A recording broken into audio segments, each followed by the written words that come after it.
السلام علیکم۔ کر بھلا سو ہو بھلا۔ صدیوں پرانی بات ہے۔ دمشق کے قریب ایک چھوٹا سا گاؤں تھا جس کا نام نور آباد تھا۔ اس گاؤں میں دو دوست رہا کرتے تھے، سلیم اور حمید۔ سلیم ایک نیک دل، رحم دل اور دوسروں کی مدد کرنے والا انسان تھا۔ وہ ہمیشہ غریبوں، مسکینوں اور یتیموں کی خدمت میں لگا رہتا، جبکہ اس کا دوست حمید بالکل اس کے برعکس تھا، خود غرض، حسد کرنے والا اور دولت پر فخر کرنے والا۔ ایک دن دونوں کھیت کے کنارے بیٹھے باتیں کر رہے تھے۔ حمید نے طنزیہ لہجے میں کہا، سلیم، تو اپنی کمائی کا آدھا حصہ دوسروں پر لٹا دیتا ہے۔ اس دن کا انتظار کر جب تجھے خود محتاج بننا پڑے گا۔ سلیم مسکرا کر بولا، حمید، کیا تم نے وہ کہاوت نہیں سنی، کر بھلا تو ہو بھلا؟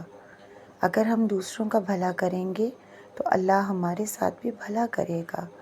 حمید ہنس پڑا، یہ سب کتابی باتیں ہیں سلیم، دنیا میں وہی کامیاب ہے جو عقل سے کام لے، نیکی سے نہیں۔ سلیم خاموشی سے مسکرایا اور اپنے گھر واپس چلا گیا، مگر حمید کے دل میں جلن کی آگ بھڑک اٹھی۔ وہ خود سے بولا، سب لوگ اسے نیک سمجھ کر عزت دیتے ہیں، مجھے کوئی پوچھتا بھی نہیں۔ اب میں اسے سبق سکھاؤں گا۔ گھر آ کر اس نے اپنی بیوی زبیدہ سے ساری بات کہی۔ زبیدہ چالاک عورت تھی۔ وہ بولی، اگر تو چاہتا ہے کہ سلیم برباد ہو جائے تو اسے قرض کے جال میں پھنسا دے۔ حمید حیران ہو کر بولا، لیکن وہ قرض کیوں لے گا؟ زبیدہ ہنسی، ارے نادان، میرا کہا مان، ایک ایسا بہانہ بنانا ہوگا کہ وہ انکار نہ کر سکے۔ یہ کہہ کر زبیدہ نے اپنے شوہر کے کان میں ایک ترکیب بتائی۔ حمید کے چہرے پر بھی خوشی کی شیطانی مسکراہٹ آ گئی۔ اگلے دن وہ گاؤں کے زمیندار بہزاد خان کے پاس گیا اور کہا، زمیندار صاحب، گاؤں کی ساری زمینیں آپ کے قبضے میں ہیں، بس ایک سلیم کی زمین بچی ہے، کیوں نہ آپ وہ بھی حاصل کر لیں؟ بہزاد نے حیرت سے کہا، کیوں، وہ تو تیرا دوست ہے۔ حمید بولا، وہی تو، وہ نیکی کے نام پر لوگوں کا دل جیتتا ہے اور خود کو فرشتہ بنا کر پیش کرتا ہے۔ پھر اس نے وہی ترکیب دہرائی جو زبیدہ نے اسے سکھائی تھی۔ بہزاد نے خوش ہو کر کہا، کمال ہے حمید، تو تو بڑا چالاک نکلا، جا اپنا کام کر، میں اپنا آدمی بھیجتا ہوں۔ شام ڈھل رہی تھی۔ سلیم گھر میں بیٹھا قرآن پڑھ رہا تھا کہ ایک بوڑھا آدمی دروازے پر آیا۔ اس کی آنکھوں میں آنسو تھے۔ وہ بولا، بیٹا، میں دوسرے گاؤں سے آیا ہوں، کل میری بیٹی کی شادی ہے، مگر آج چوروں نے میرے گھر کے سارے زیور لوٹ لیے۔ اگر تو مدد نہ کرے تو میں شرم کے مارے مر جاؤں گا۔ سلیم نے نرمی سے کہا، بابا، میں مدد کرنا چاہتا ہوں، مگر ابھی میری فصل بھی نہیں کٹی۔ اتنے میں حمید بول پڑا،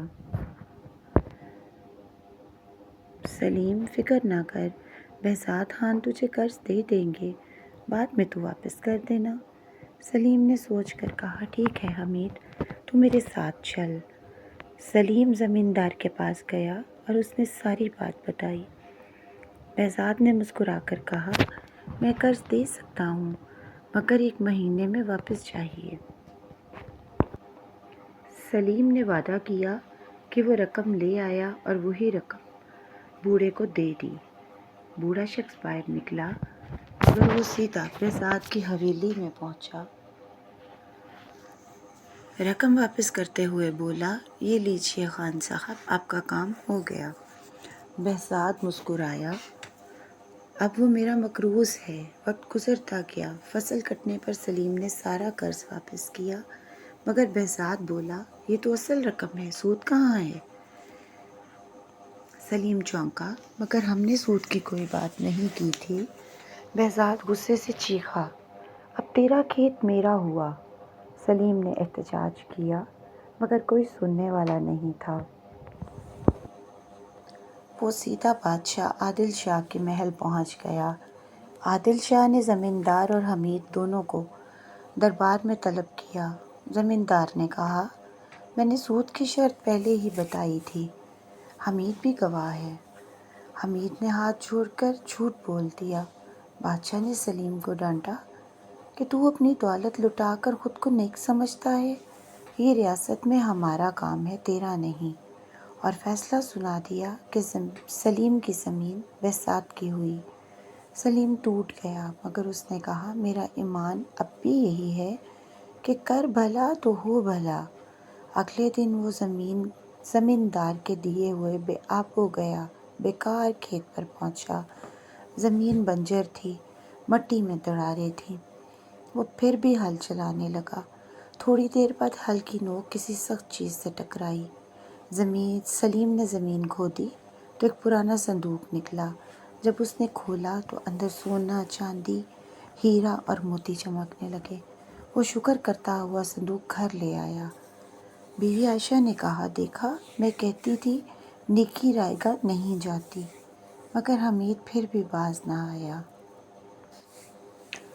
وہ جھانک کر سارا منظر دیکھ چکا تھا۔ وہ بھاگتا ہوا زمیندار کے پاس گیا اور بولا خان صاحب، وہ بیکار زمین جسے آپ نے دیا تھا اس میں سے خزانہ نکلا ہے۔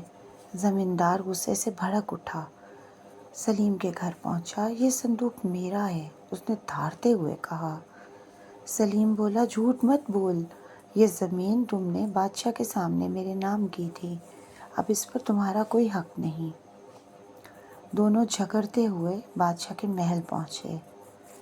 بادشاہ نے دونوں کی بات سنی۔ حمید نے پھر جھوٹ بولا۔ اتنے میں شہزادہ امیر بن عادل آیا اور سلیم کو دیکھ کر چونک گیا۔ ابا جان، یہ وہی آدمی ہے جس نے چند دن پہلے آپ کی جان بچائی تھی۔ بادشاہ حیران ہوا، کیا مطلب؟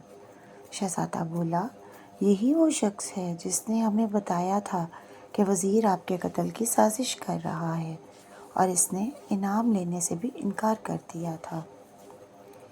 بادشاہ خاموش ہو گیا۔ سلیم نے کہا مجھ پر ظلم ہوا، میں نے صبر کیا، میں نے صرف اپنا فرض نبھایا۔ نیکی بدلے کی محتاج نہیں ہوتی۔ بادشاہ کے چہرے پر ندامت چھا گئی۔ اس نے کہا سلیم، تم سچے آدمی ہو، میں تمہیں وہی زمین نہیں بلکہ پورا گاؤں عطا کرتا ہوں۔ پھر اس نے حکم دیا کہ حمید اور بہزاد کو قید خانے میں ڈال دیا جائے۔ سلیم نے ہاتھ جوڑ کر کہا جہاں پناہ، اگر آپ اجازت دیں تو میں انہیں معاف کرتا ہوں۔ آخر میں اب بھی وہی کہوں گا، کر بھلا تو ہو بھلا۔ بادشاہ مسکرا دیا۔ اس نے سلیم کو سونے کی اشرفیاں اور ایک نئی زمین انعام میں دی۔ سلیم نے اپنی بیوی اور بچوں کے ساتھ ایک پرسکون زندگی گزارنی شروع کر دی، اور یوں نور آباد گاؤں میں ایک نئی کہانی مشہور ہو گئی کہ سچائی، صبر اور نیکی کبھی ضائع نہیں جاتی۔ یہ کہانی ہمیں سکھاتی ہے کہ جھوٹ، لالچ اور دھوکہ وقتی طور پر فائدہ دے سکتا ہے، مگر آخرکار سچائی ہی جیتتی ہے۔ نیکی کرنے والا کبھی محروم نہیں رہتا، کیونکہ اللہ ہمیشہ صابر اور نیک بندوں کے ساتھ ہوتا ہے۔ اگر آپ کو یہ کہانی پسند آئی ہو تو اس کا اظہار کامنٹ میں ضرور کیجیے گا۔ اللہ پاک ہم سب کا حامی و ناصر ہو۔ آمین ثم آمین۔ جزاک اللہ۔